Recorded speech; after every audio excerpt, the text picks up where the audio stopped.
নতুন ভিডিও লৈ মই মোৰ চেনেললৈ আপোনালোক সকলোকে স্বাগতম জনাইছো।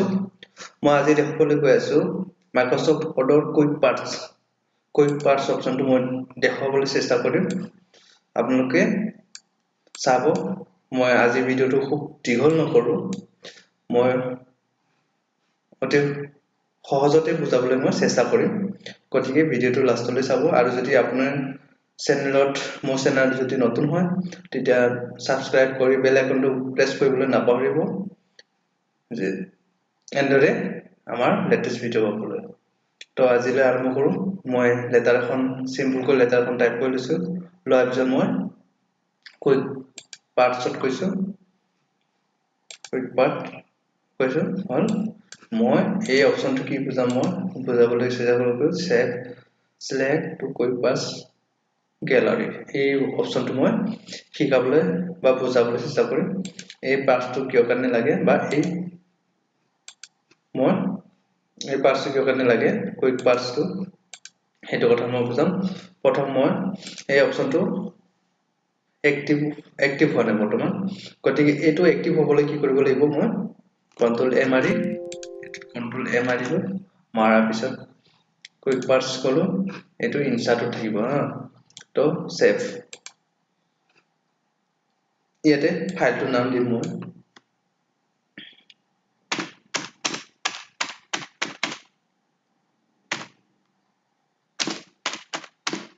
হৈ গ'ল দি দিলো। দিয়াৰ পিছত মই কি কৰিম এইটো সেভ কৰি দিছো। হ'ল এতিয়া মই কুইক পাৰ্টছত কৈছো আহি গৈছে এইটো ঠিক আছে। আহাৰ পিছত মই কি কৰিম এইটো কাটি দিছো। এইটো মই এইটো ডকুমেন্টটো সেভ কৰি দিছো।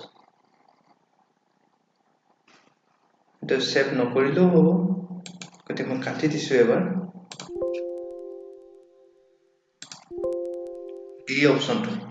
এই অপচনটোত কি কৰিব লাগিব সেইটো কাটি দিলো কিন্তু এই অপচনটো ইয়েস কৰিব লাগিব তেতিয়া ইয়াত বস্তুটো সেভ হৈ থাকিব। ইয়েস দিলো হৈ গ'ল ক্লোজ হৈ গ'ল। এতিয়া মই আকৌ এবাৰ ওপেন কৰিলো এইটো ব্লেংক টোটালি ব্লেংক আছে। মই ইনচাৰ্টত ক্লিক কৰিলো কুইক পাৰ্টছত গলো এইটোত ক্লিক কৰিলো ঠিক আছে। আকৌ লাগে আকৌ ক্লিক কৰিব পাৰো। তেনেদৰে আমি যিবিলাক অফিচৰ ডকুমেন্ট আছে সেই অফিচৰ ডকুমেন্ট বিলাক কি কৰিব পাৰো এনেধৰণে আমি ফাইল বিলাক কি কৰিব পাৰো ইম্পৰ্টেন্ট যিবিলাক ফাইল আমাক সাধাৰণতে লাগে সদায় প্ৰয়োজন হয়। গতিকে সেই